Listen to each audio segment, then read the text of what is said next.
Today's topic is stroke.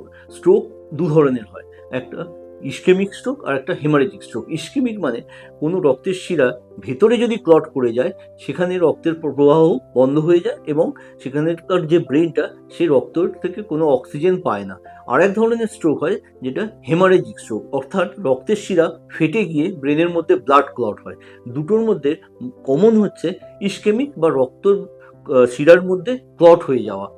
R most severe, যেটায় মানুষের coma বা মৃত্যুর সম্ভাবনা বেশি থাকে, সেটা হচ্ছে হেমারেজিক স্ট্রোক, যেখানে রক্তের শিরা ফেটে গিয়ে ব্রেনের মধ্যে হেমারেজ হয়। প্রথমে সিমটমস অনুযায়ী পেশেন্টের ইউজুয়ালি কথার আড়ষ্ট হয়ে যায় এবং একটা দিকে প্যারালিসিস হয়ে যায়। সিটি স্ক্যান করলে জানা যায় যে কী ধরনের স্ট্রোক হয়েছে। দু ধরনের স্ট্রোকের কিন্তু ট্রিটমেন্ট সম্পূর্ণ আলাদা। সুতরাং সিটি স্ক্যান করার আগে স্ট্রোকের ট্রিটমেন্ট কিন্তু শুরু করা উচিত নয় বা করা হয় না।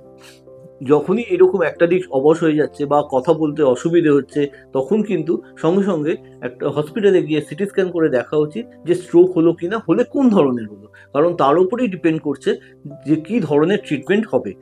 স্ট্রোক যদি আর্লি ট্রিটমেন্ট হয়, আমরা বলি 4 to 6 আওয়ার্সের মধ্যে যদি ট্রিটমেন্ট শুরু করা যায়, তাহলে কিন্তু অনেক ক্ষেত্রে আমরা সিভিয়ারিটিটাকে কমাতে পারি। নমস্কার।